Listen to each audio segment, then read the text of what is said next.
Well, I think we'll just go live without the sting because good morning, good afternoon, good evening, wherever you are in the world. The SMAF intro sting didn't run, so you'll have to welcome to SMAF. We've done everything else. We've gone live on LinkedIn for the first time, and as always on SMAF, we're pushing the boundaries of streaming and live webcasting. I'm now speaking to myself with some unknown feeds. There we go, LinkedIn, first time we've got ourselves confused because LinkedIn is talking back to me. We are live on LinkedIn. Hello, LinkedIn as well.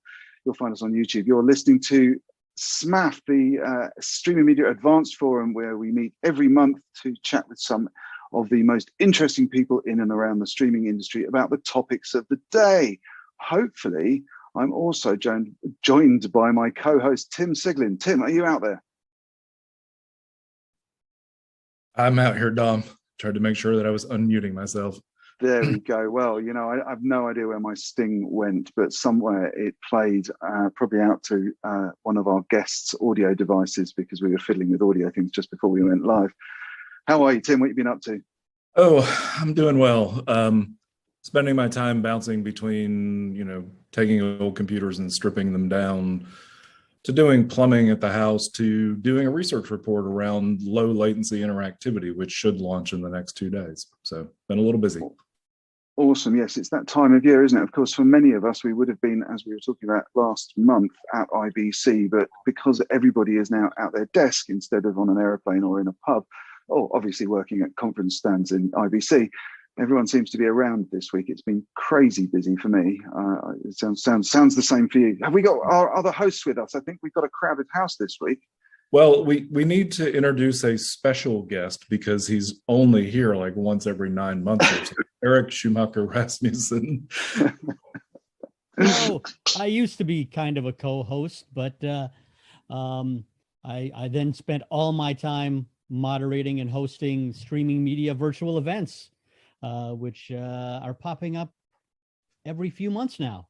So that's and we noticed that you've gone from saying we'll see you next time in such and such a city to, we expect we'll see you next time in such and such. Exactly. I figured it was me personally who was jinxing the entire live event industry by promising that we'd see you next time in Huntington Beach or Boston. But we are planning, you hear that knocking on wood, to be in Boston for Streaming Media East in May.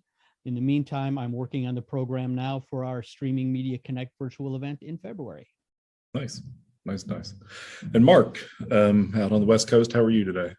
I'm fantastic. Can we call Eric like host emeritus or host at large or something like that? There we go. Guest feels wrong. Emeritus sounds good. It works with the gray hair as well. So. Ouch. Ouch. Fantastic. I am very excited. We are live on LinkedIn for the first time. It's taken me an unbelievable amount of time to get permission to do that. And I'm gutted that I didn't get my sting to play to start SMAF today, and I'll have to go back and post-edit it. But it is quite exciting. There's another output for us. Hello, LinkedIn. Hope somebody pops in and says hello while we're there. So Tim, who have we got? We've got, as always, some guests to bring some interesting topics to bear with us. Who have we got this month? This month we've got Megan. Megan, introduce yourself. Tell us a little bit about you and your time in the industry. Hey all, I am Megan Killion, and right now I'm running my own marketing agency, but I've spent the last 15 years in B2B technology, primarily in CDNs, and working with CDNs to build their streaming media services, which is increasingly important in the space as file sizes get larger and people get less patient. I have 4 kids, happily married. I live in Orlando, Florida, but we split time between here and Cape Cod, Massachusetts. And I'm a Ravenclaw. Excellent. So you mentioned a couple topics there that'll be really good to come back to. And then we also have Ben Schwarz. Introduce yourself. Ben, tell us a little bit about your background. Hey, thanks a lot. Well, I'm really pleased to be here. My background in the industry started for about the year 2000 or so, doing very early research with what was called France Telecom at the time, but video over IP, and then it became IPTV. So I was a kind of IPTV guy for many years. I've been, after almost 10 years with the operator, I've been independent now for over 15 years. helping operators mainly with that kind of project, streaming projects. And I also do a lot of communication support for vendors in the space who are trying to get their messaging right and stuff like that. And I'm very excited right now to be running an IBC accelerator project about immersive audio, but perhaps in video streaming, and perhaps we'll talk about that a bit later. And my last hat I wear is I work with the Ultra HD Forum and the 8K Association, and I'm a great proponent of the next generation of video technologies. So let's actually pick up on that topic and run with it. Dom has an opinion that the question is, do we need 8K to the device? And I say to the device because I come out of a background in motion picture, and of course the whole concept is shoot as high possible quality as you can and then deliver it to consumers at a lower quality, sort of a consistent lower quality. Just so tell us where you see 8K going here in the not too distant future, because clearly pixels per inch on a mobile device, 8K doesn't seem really to be a play, especially since we're just getting to 4K on devices.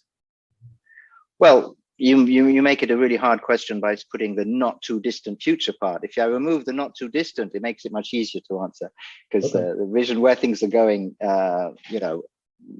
beyond 5 years or something, it seems very clear to me.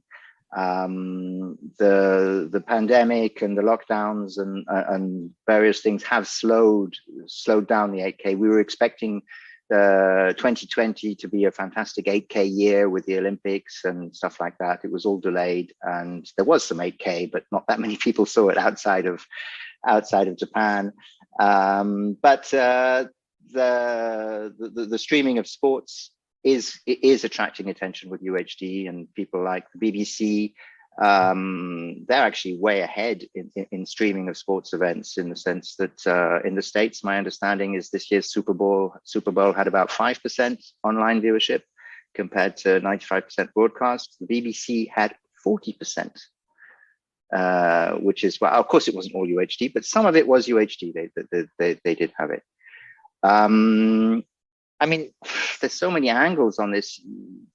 One thing which I think us techies, we really have to be quiet and let the artists and the filmmakers and the producers of content find what this new medium has to say. And just to say that all these pixels, they're good, they're not good, it's not for us to say. There's a new language there that's only gradually being invented. If you take sports again, taking the old SD world from the last century, when you're watching a football match or whatever sports, there would only be close-up shots. Whenever you have a wide angle shot, it would be there for half a second because you couldn't make anything out. And then when we came to HD, it took about 10 years for the producers to start widening the shots.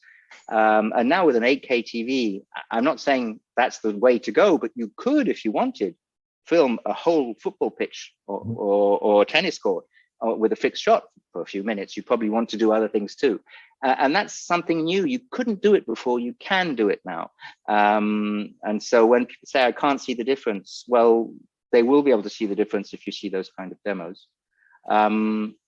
Steer me, or otherwise I'm gonna carry on talking for 15 minutes on this. Where do you want me to go? I wanted to throw something in there, Dom, before I come to you, but Ben, I worked with, I'm going to date myself as a boomer, I worked with a company called Silicon Graphics, which made really high-end workstations.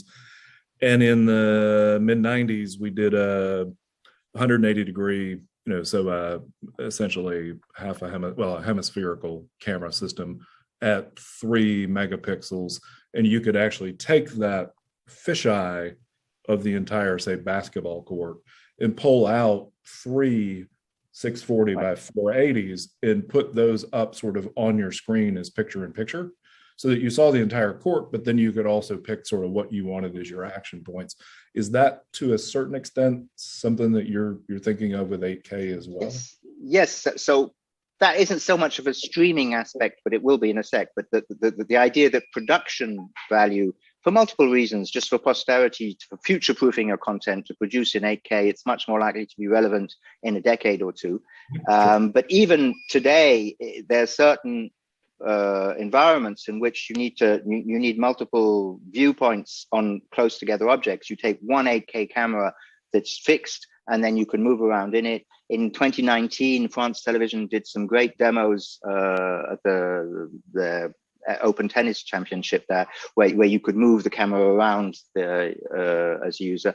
I'm actually, the IBC project I'm working on, immersive sound, we're working with a French startup who does that, called OmniLive. And so it's live where, I mean, it's an old idea that's been around for decades too, but giving the idea of giving the end user the choice of where to look in the 8K screen.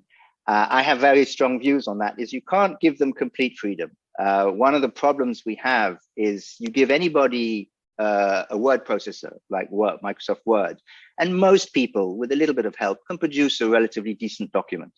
You give most people a camera and an editing suite, and almost none of them can produce a decent video product at the end. It requires a lot more skill. It requires a lot more technical expertise. And so you can't just give total, if you can, but it doesn't seem to go anywhere, giving total freedom to your end users. So we're working on ways of either putting a little bit of AI in there or doing some pre-editing so that you do choose various angles, but it's not complete freedom to make up your whole video experience. Okay. And that's AK in production has a thing there. And then for streaming, it would make sense, because even if to satisfy Dom, we only have a SD small little window. The viewpoint could be small, but you're producing it from a very high resolution source. By the way, I'll just add, the company that did the hemispherical was called iPix. They realized they couldn't video at that point. Obviously went off and did the 360 immersive images. So Dom, your counterpoint, then I want to hear Mark's from a production standpoint, acquisition.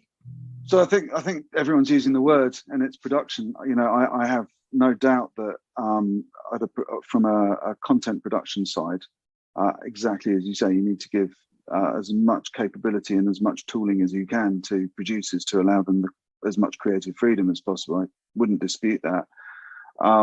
But should the industry as a whole be pushing to drive 8K into the home as the viewing resolution, I would actually almost strongly countenance against that, because I don't think the user can perceive it. I think that for home cinema applications, buy a lease line by all means, but I don't think it should be the general default push.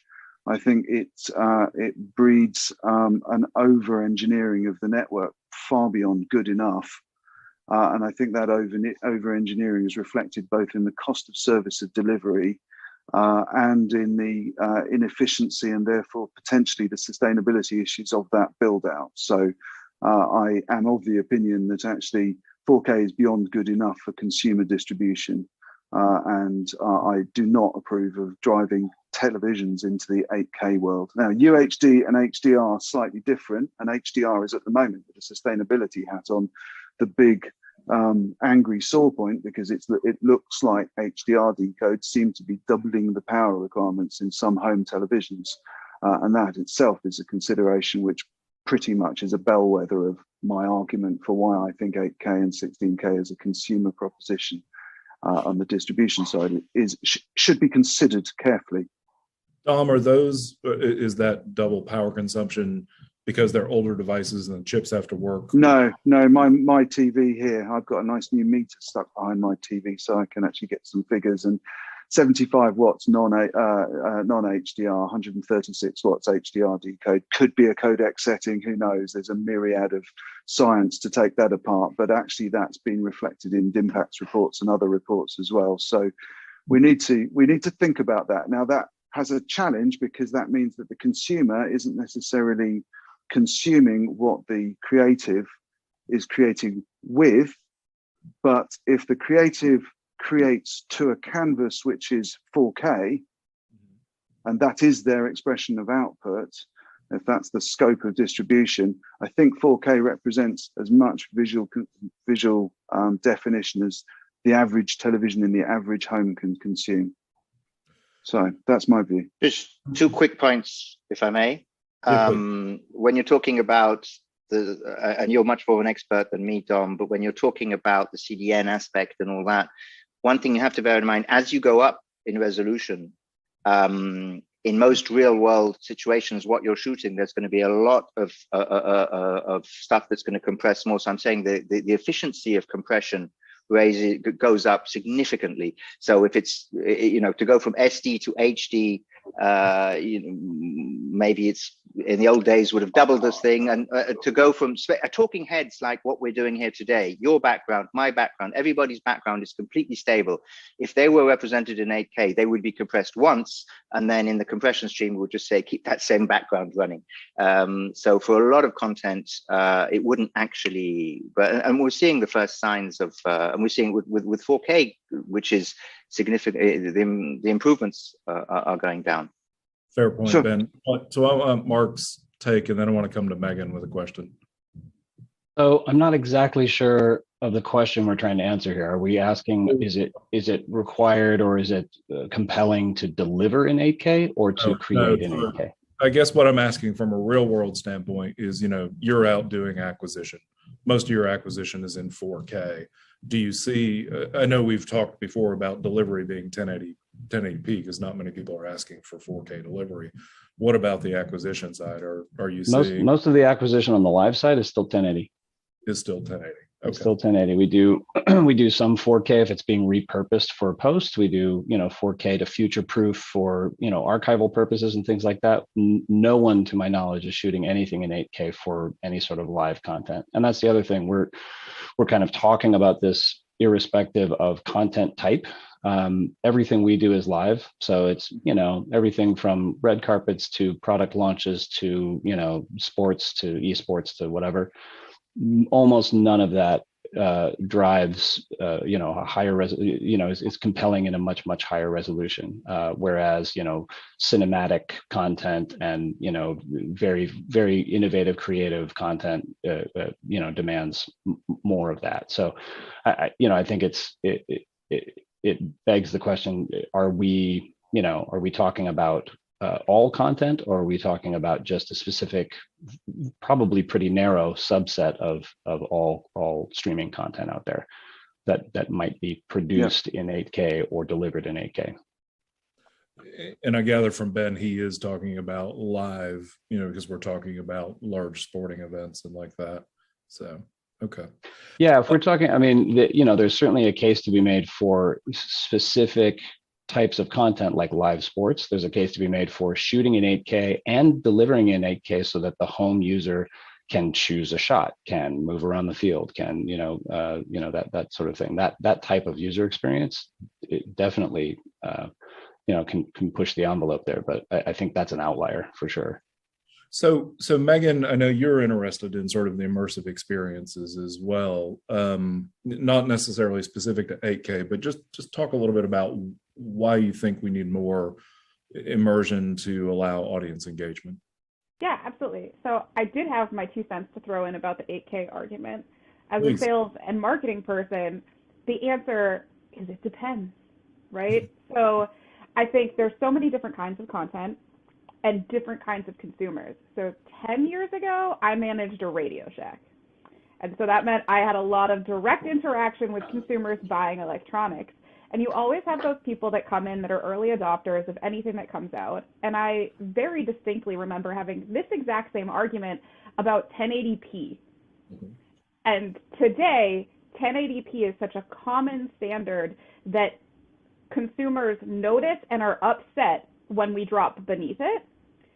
And I think eventually you're going to get there for 4K and for 8K.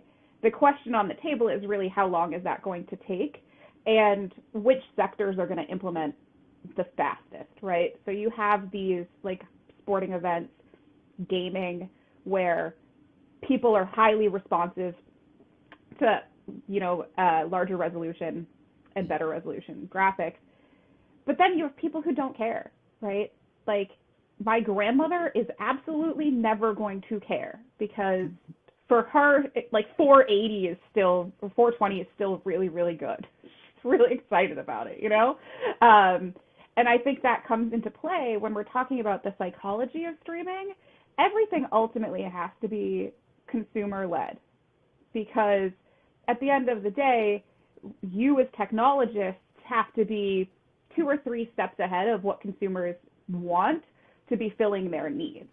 And to that end, I think Ben is right that if we're not recording in 8K today, and at least producing that content, 10 years from now, your consumers are going to be pissed because they're going to want it then, even if they don't want it today.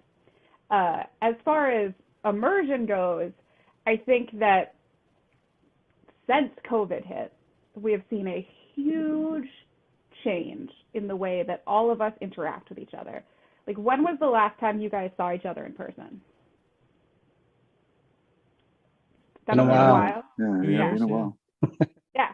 A number of them, in fact, Megan, were supposed to come to my wedding in March 2020, and that got, oh, wow. Too bad you got married in March of 2020. Well, literally the week of what the lockdown. Timing?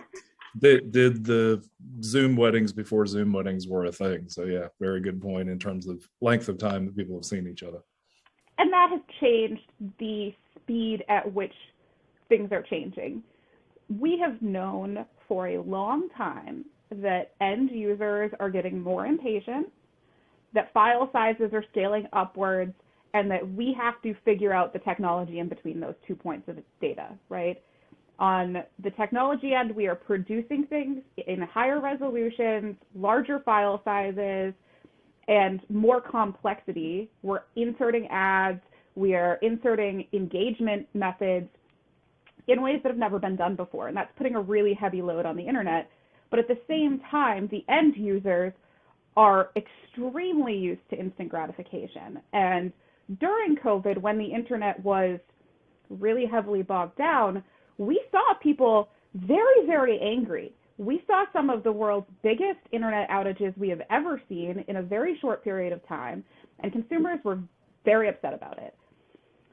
So we know now that they notice, that they respond, and that they take to every channel that they have to complain about it. And it can be a death knell for businesses that aren't as substantiated. You know, if you're Facebook, you can probably get away with a giant outage because like 90% of internet users are on your platform. But if you're a small social media platform and you have an outage, that's the end of you. So when we're talking about engagement, it has so many different pieces now than it did before. Like we were talking before we started about how overwhelmed we are with the amount of streaming invites we get, right? Like our emails are just completely full of people asking us to tune into their content, and there's no way I could possibly tune into everything, even that is relevant to me. So how do you stand out from everybody else that's doing the same thing? We're all producing content online. How do we stand out? And I think at the end of the day, it's really the engagement. And that engagement is multifaceted. It's about the speed at which you're streaming, the audio synchronicity, making sure everything's coming at you at the same time, making the audio and video itself engaging, but also implementing these tools and features that allow people to live engage the same way they would as if they were in person. I think a lot of us have had to learn completely new social skills to get on par with this type of interaction, right? It's very different than if we were all in person sitting around an actual round table. And with that has come a disconnect that we didn't have between us before. Like I had a lot more feedback, haptic feedback in actual social situations. I would know from all of you how you feel about me because I could read your body language. I only have this much space to figure out how you guys feel right now. So I have no idea. And how do we solve that?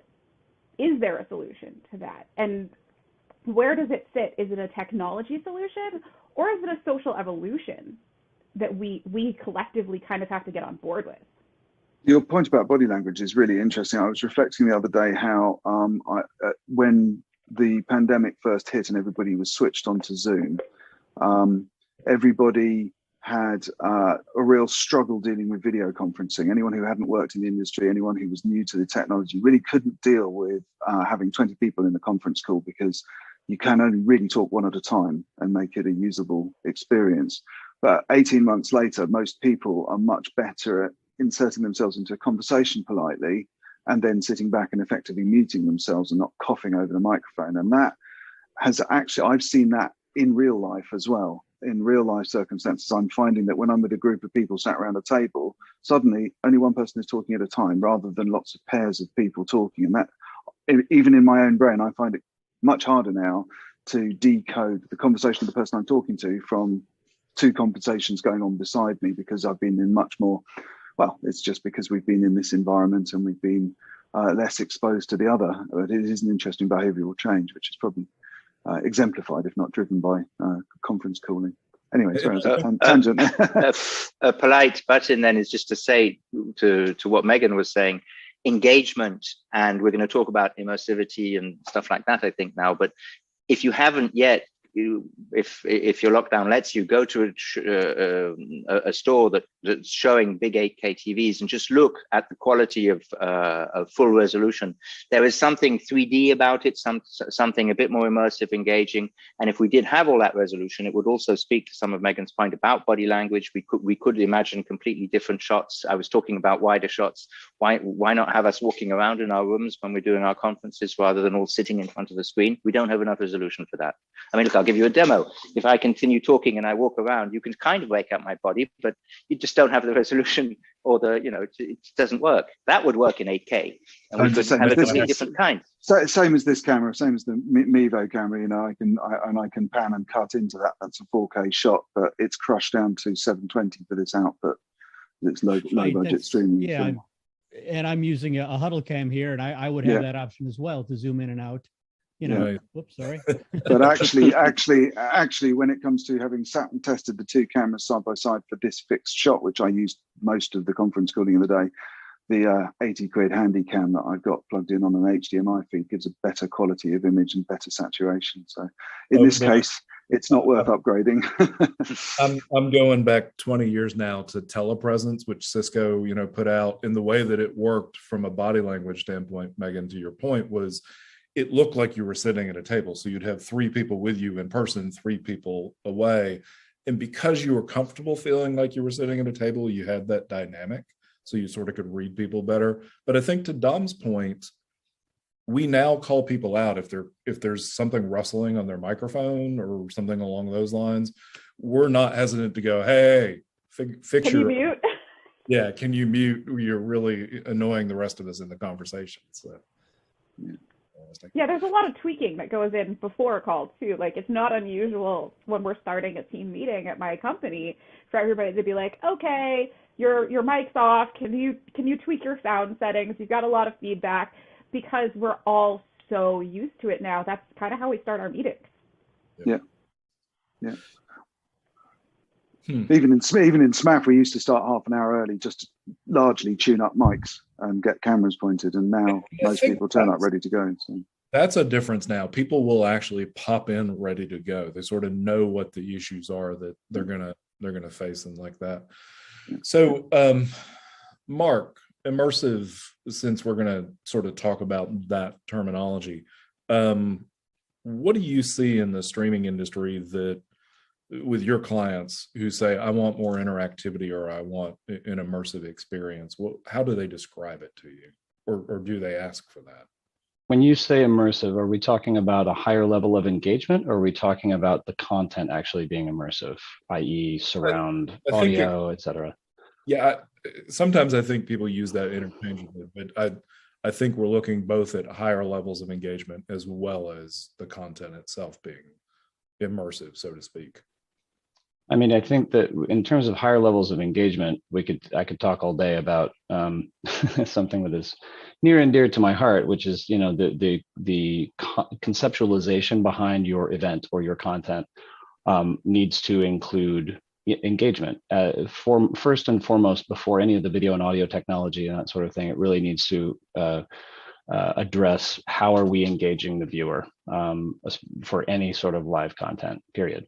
So there's that aspect of it, but now there's also again in the context of our current situation where everyone's at home, everyone wants a more personal experience, wants a more real world experience, if that's how we're defining immersive. There are technologies like let's say Dolby Atmos surround that are freely available now. Anyone with an Apple, and a recent Apple device can produce, Atmos and Vision content and consume it. on a mobile device, and that's unprecedented, right? So we've got people now creating, content with those workflows that is quite compelling if you've got the right, headphones in, and if you're, looking at it right, and if you're in the right environment and that sort of thing. So there's that aspect of it as well. Which side of it are we trying to explore? Well, let me ask this: do your clients ask for things from an interactivity standpoint, like real-time polling, real-time chats? How do you handle questions and answers? You actually gave us a good description the other day of a platform that you all are working on where I'll throw it out to multiple people, and those who say, yeah, I'll answer that question, it forms a superset. But is that becoming more and more relevant, or are they just comfortable with having sort of people comment on the real-time stream, and then grab things out of the comments? There have been so many iterations of viewer interactivity over the past, let's say, 2 decades, dating back to things like Accordant and the Capture Station and that whole, you remember those guys, and and enabling things like real-time chat and polling and that sort of thing in a meeting environment, in a webinar environment and that sort of thing. And now people want to, in heavy part to the COVID experience, everyone wants that type of interactivity regardless of what the content is. They want to be able to have a community built around whatever content they're watching, whether it's a corporate product launch or an esports event or whatever. They want to be able to attend with their fellow colleagues or fans or whoever it might be. So things like real-time interactivity and what you mentioned was referring to our the Makana platform that we use and have had a part in developing. We could go into that, but it now enables the operator to kind of automatically enable panelists to raise their hand, basically. So if there's a topic of discussion that they want to address, they can raise their hand. They can opt in to talk about it, and then the system automatically builds a video super source of those, let's say, 5 panelists, and that's the next the next thing you see in the event is that. So it just makes it really easy to create a kind of compelling TV type experience for that type of content. So that's just one example of how things can be made more immersive that way. We've been talking about giving that a go on SMath, haven't we? A bit later in the year. Yeah. Really nice. Perhaps a sneak preview. We'll see what happens there. But yeah, more plotting. So I want to go back to Megan here, because Megan, you run a marketing firm. Mark mentioned community, and we talk about the real-time interactivity. Before you talk about that, though, I want to come back to your grandmother for just a second. So you mentioned, your grandmother 480p would be fine. And I started to ask a question, and Ben sort of had the same thought. If you could go see 8K, you would love 8K. I remember the first time I saw 4K at the NAB show, it really did feel like it was sort of stepping into the picture. Now I look at 4K and I'm like, yeah, okay, that's cool. But, it's not 8K. So if when you worked at Radio Shack and you had this debate about 1080p, were people walking in the door and looking at a 1080p monitor and looking at a 720p monitor and going, yeah, it's okay, but it's too much? Yeah, so I think the power of demo is so clear here, right? So first of all, you have to understand the economics of the difference in 720 and 1080 at the time. It was a pretty big jump. Anytime technology is new, you pay substantially for it. Just look at the difference between the newest Xbox One X and like the last Xbox, right? You're looking at a huge difference in price. Same thing with monitors and televisions. The newest is 3 or 4 times the cost of what has become an outdated standard. So people were coming in and they were like, I would never pay that much money just to have slightly better picture at home. If I want it that good, I'll go to the movies. And I used to just set it up and show them, especially when you show people things that they're passionate about, that up close and personal. So if somebody's a sports fan and you can show them sports clips in a much higher resolution than they're used to, especially now that we're looking at curved monitors and curved televisions. I went and looked at a Best Buy at an 8K television that was curved. And let me tell you, my husband and I were at the mall and we ended up spending 3.5 hours in Best Buy just basically playing with the TV, because it is that much of a huge difference. For me, it's wildlife. Like, I absolutely love getting up close and personal with animals that I could never go see in real life. I mean, maybe someday, but like, I'm definitely not flying to Africa right now.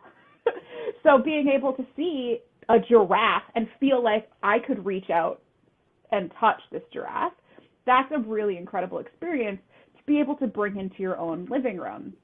Now, to be fair, I'm totally the early adopter type. I mean, I bought an Ouya, if any of you remember Ouyas. It was a mistake. It was a mistake, but you know, sometimes that happens when you're an early adopter. So I think that, like, my grandmother, for example, her mind would be blown, but because of her generation, her perspective, and her passions, it's not going to matter to her. She's going to be mind blown just like I am. She's going to be like, wow, that's really cool.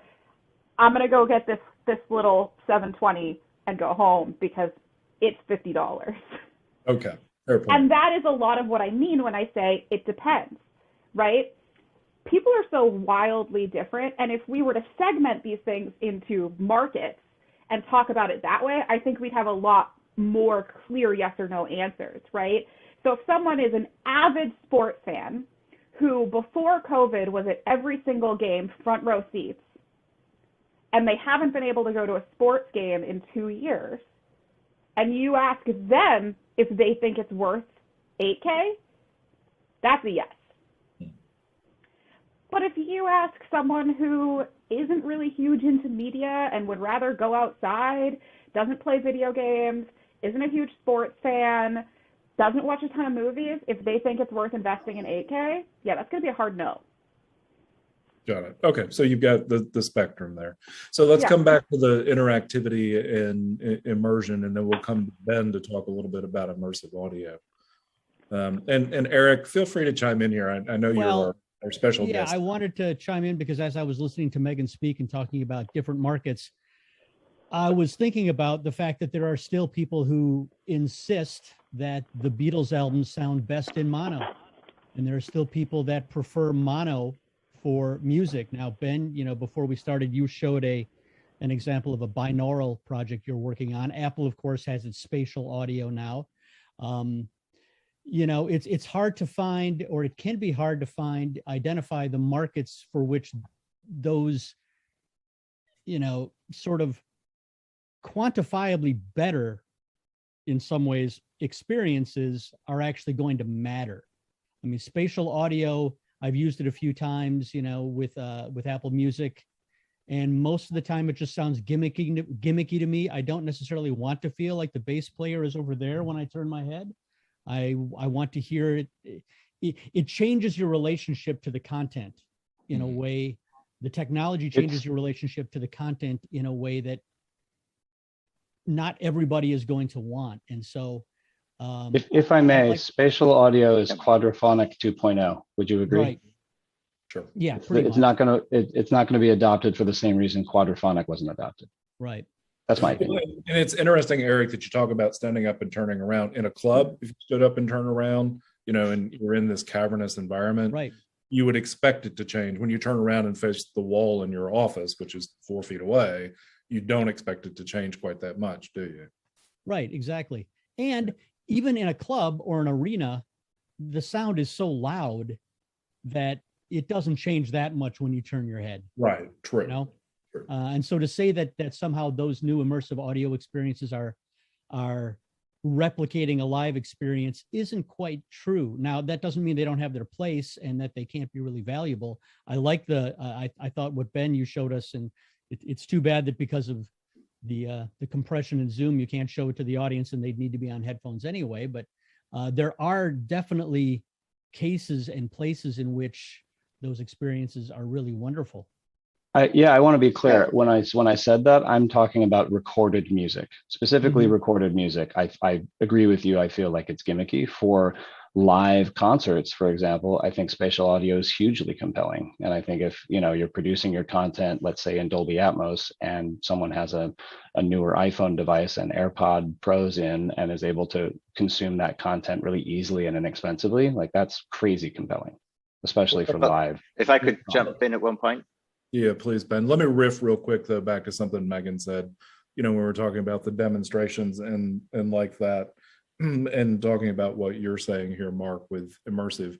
I think at the end of the day, there is that compelling group of people who would say, I would want to feel like I'm there. And there are other people who would say, I'm disconcerted by it. One of the great things about technology is when we as technologists miss on something, it pushes the price down for everybody else. And 3D TV to me was one of those scenarios that it took 1080p devices, pushed the price down on regular 1080p because 3D TV was supposed to come in, and then brought 4K down with it when we realized that wasn't a technology that was going to fly. So it's an interesting dynamic to think about it from Megan's model as well. Ben, go ahead. Yeah, well, I think in a way, we're all a little bit like Megan's grandmother. I mean, we may be a few decades younger, but when I hear what Mark and Eric said about audio, that's exactly what I feel. I think I started thinking about this in a field when I was in the lockdown in March of 2020, and I just received an email canceling a concert I was going to. And I felt a real sense of loss, and I wanted to be there. And this is where the train left the station, and I started thinking about that. I did quite a lot of research, and I spent ages on YouTube looking at music videos. Why do I always feel so unimmersed? And if you look at, I'm sure, Mark, you've probably produced some music stuff. The way music happens in live concerts, you have people on stage, they're artists, they're musicians, and there's an audience, and there's a kind of artistic intent that goes from the one to the other. And then we put this system on top with cameras and microphones, but it's kind of a third party that the musicians don't acknowledge the cameras, the audience don't, they're not part of it. And the reason I think, and this is because music has traditionally, for many decades, for a century, basically, been an audio product. And when image came across, it was kind of tagged on top. And so if you look at the cinema, and I'll finish so quickly, but if you go to the cinema, there's some very strict rules about what you can do with audio, but they're much wider than with music. If you take a phone conversation in any movie, you get this person who you see on shot, you hear in normal voice, and the other person goes through a sound filter. And dialogue always comes from the center, but various sound effects can move from the side. Now watch a music video, nothing happens. You get these amazing sound engineers that do beautiful mixes, but it's always the same mix. Whether your piece of music lasts 20 seconds or 15 minutes, the mix will be standard. And where does that rule come from? That's why Eric said what he said, and perhaps Mark too. I think because we grew up with that. Music is something that's static. Why? And so it feels gimmicky when people try and change it. But I think that will change if we provide, especially with younger generations who actually consume video. When they look for video, most of our kids, they look for it through, thanks. They look at it through YouTube. That's how they discover it. They discover it through video.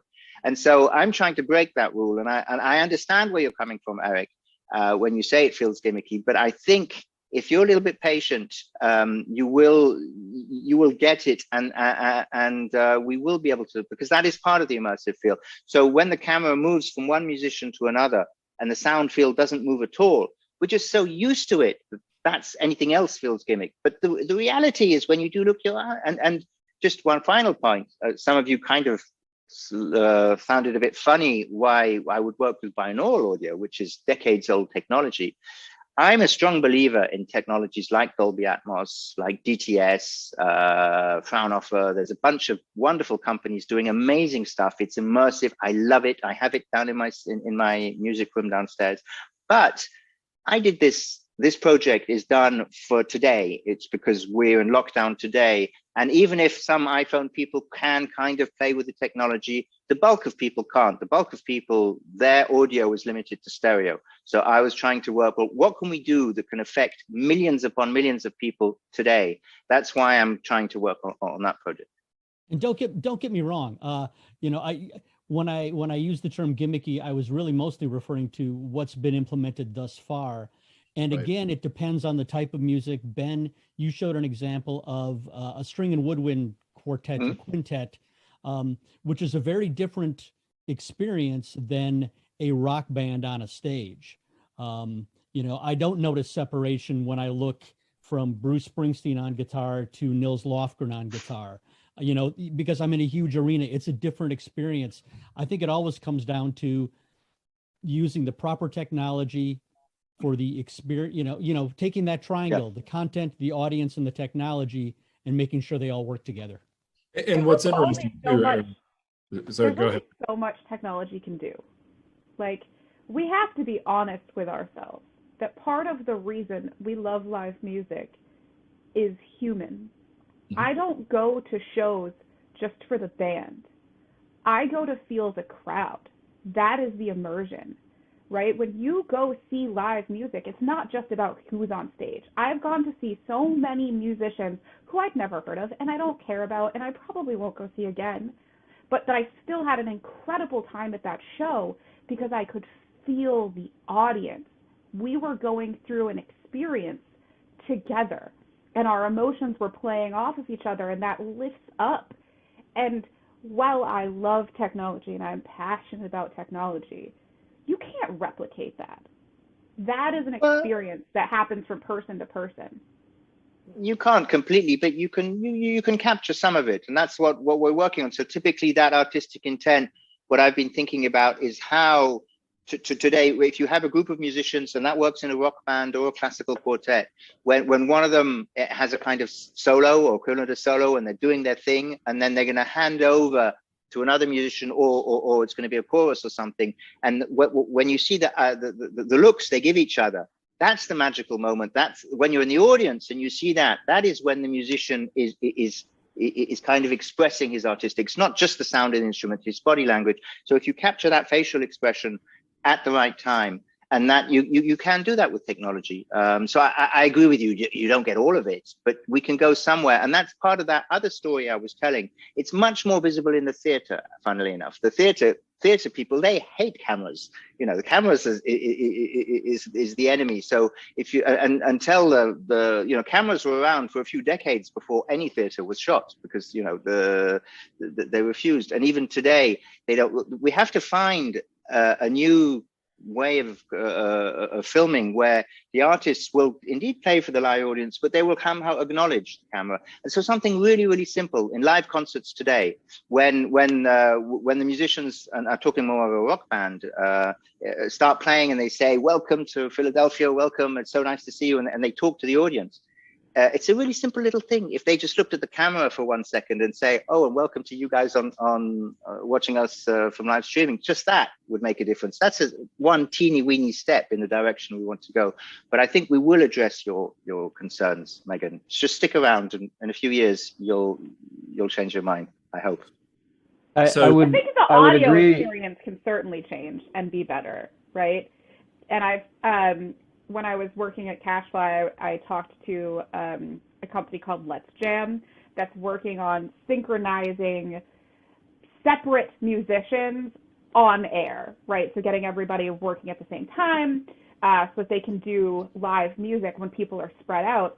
And listening to that and the technology they were working on was extremely cool and much more immersive than historically what I've been used to in an audio capacity, but there's still no way that with that technology they can replicate the feeling of like standing, like arm to arm with people in a crowd. And there are certainly pieces of music that I miss that are the audio elements, which can be solved for with technology, or the visual elements, which can be solved for with technology. But there is definitely something to be said for the empathy that exists at a live concert that something like, I don't know if you think back to the very first time you went and saw live music, and just how like earth-shattering, life-changing it was to feel other people responding to the same thing that you're responding to. And how you can all have different reactions. Like you can see people in a crowd sobbing and other people smiling ear to ear and people jumping up and down, and everyone is responding in all of these different ways to the same music with the same intention, but it's meeting them at a different place in their life. And for me, that is what's so powerful about live music. So I would completely agree. Yeah, sorry, man. I would completely agree with what Megan's saying. It's not currently possible to replicate the human aspects of seeing live music. However, if the question is there an audience for it, I would say there absolutely is an audience for it. I've been trying to think of a more apt analogy than this, and I can't. So if I might be crass for a second, it's not possible to replicate sex through technology and every aspect of it, but there's a huge audience for porn, right? Yeah. So I feel like there's a huge audience for an as immersive as possible live music experience without any of the human element. It would still be compelling. It would still be something that people would want to watch, in massive numbers if it's done right. And I think we're just now getting to the point where the technology is there, both for content creation and consumption, that it makes it, not, to Eric's point, not a gimmick. It would be, technologically enabled to the point where it would be a true immersion and not just a attack on gimmick sort of technology. So I want to touch Eric's point real quick and then come back, Ben, to something you said about 8K, because I think it ties nicely together. So interestingly, Eric, I think one of the issues with the gimmicky piece is they almost try to force the separation so that you know that it's separated, where it's almost like what we have to do is dial it back and make it a little more subtle so that it feels more like what you feel like when you're standing in the room. I think about when Sony and JVC on their stereo amplifiers had these buttons you could press that would say jazz, hall, concert. They all just sounded really bad. And so clearly that went away in favor of other ways to make it sound better, which was surround sound in a lot of that.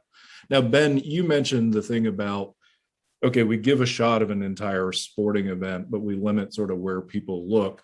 Megan said, hey, one of the things that really speaks to me when I go to these events is I can look around and see the reactions of other people with me. What's interesting about that is you may very well with 8K, as long as you do certain boundaries and restrictions, because you don't want a person viewing it just viewing another audience member the entire time. But if the director found shots of people reacting differently and then allowed end users to choose those different types of immersion that other audience members were seeing, would that sort of fit to the model that you're talking about? So going back to the 8K discussion, just I don't know in the US whether sports produced the same way, but all football matches, they have this standard format where it all happens on the pitch. And about every 5 minutes, there's a close-up of some reaction until the person realizes they're on screen and they immediately cut off. I imagine you get the same thing. So that kind of grinds me, and it would be quite nice if I could do that and if I had access to it. Just to say one thing, I spoke about one of the earliest live streaming 8K demos, which was the Paris Open in 2019. And I actually did a shot with my iPhone at the time, must have been an iPhone 6 or whatever, of the 8K screen, which was a fixed, the whole thing. And I started it from the face of an audience member, and I just zoomed out. And it was one of my most popular tweets ever. It had a huge view. So all I'm saying is, when you do have all that thing, you can let the user concentrate on the pitch or pan out a bit.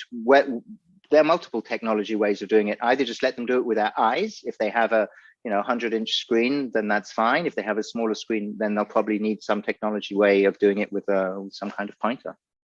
But that definitely does speak to 8K. It's another way of capturing the audience. So Megan, would that help with the immersive experience if you could sort of look around the 8K screen and see different people reacting? Yeah, absolutely. I think it's also one of the things that we're trying to solve for with live streaming is the ability to sort of pan and see other people that are tuning into an experience to make that more engaging. Similar to how, like, if you're at a sports game, you might have someone videoing the crowd and zooming in on people to be able to do that with, I mean, Zoom kind of does it naturally, right? When we speak, it pans to us, but more of like if say somebody's doing like stand up in a live streaming type capacity, to have a point where someone tells a joke and then we're looking at the audience to see how they're reacting. Those types of changes can much better mimic what you would see if you were going to see something live. Got it. So Dom, I'm going to hand back to you here because I know we're down to about 4 minutes. I do want to mention one piece that I saw, and of course with Help Me Stream, you know, we take in donations, we try to convert them into streaming boxes to send to emerging economies. We've had this entire conversation around streaming and immersion and like that. It turns out the UN put out a report yesterday that said 2.9 billion people have never used the internet. So we've got a long way to go. 96% of those being in developing or emerging economies like Help Me Stream focuses on. We've got a long way to go to where we can give the gift of what we're talking about to those people. So Dom, back to you.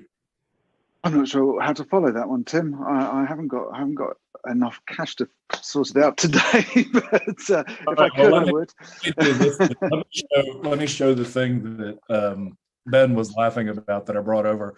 Ben, this is a Pro Tools 002, which of course only has 8 faders because you only have 8 fingers that you can move things up and down on.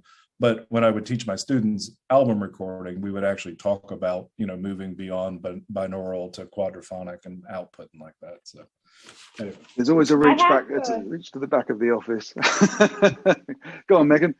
I have to comment on the emerging market piece because it's one of the things that I am the most passionate about, because I'm very passionate about sourcing talent from developing countries.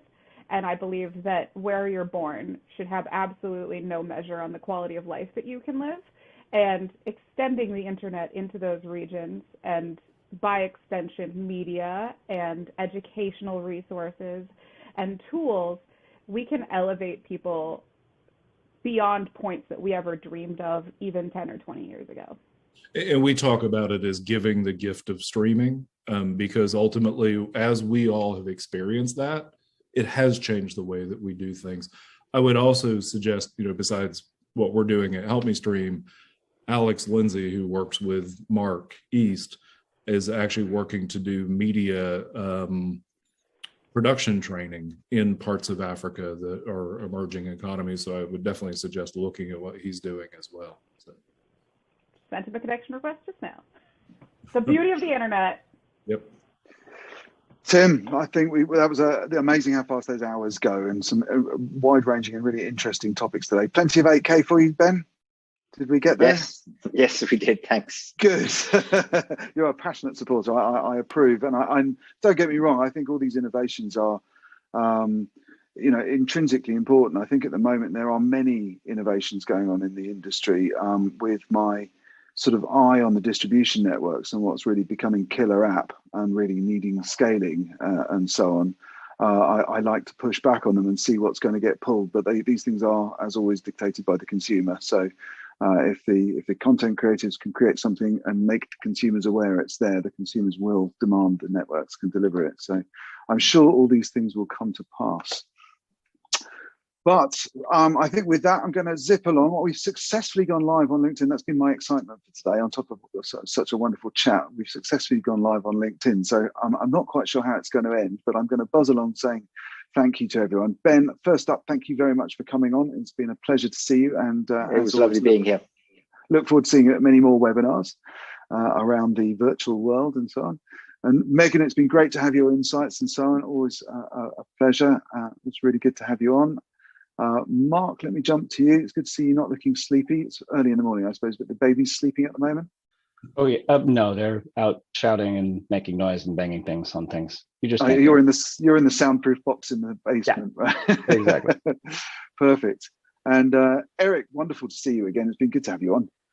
It's been good to be here, and boy, this just makes me wish we were having this conversation around a table of beers or coffees in Amsterdam, but such is life. Well, we can line those up for the 5th birthday. I think we'll have plenty of beer and as many guests as we can pack into probably a 2-hour special. So I'm going to start billing that 6 months early. But anyway, Tim, I'll leave you to your pro sound and resoldering smart boxes to post out to the rest of the world. Are you sending that pro sound box out to anywhere particular at the moment? That's actually my personal one that I brought into the office because I wanted to hook it up to an iMac that was circa 2011 and make sure the iMac's FireWire worked. So I just happened to have it in there.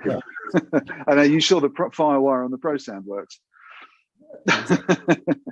Okay, cool, brilliant. Well, that's great, guys. That's been SMath for December. I can't believe we'll be back in the new year, hopefully with new things in terms of pandemics and getting around, and maybe we'll see each other in reality in 2022. I've got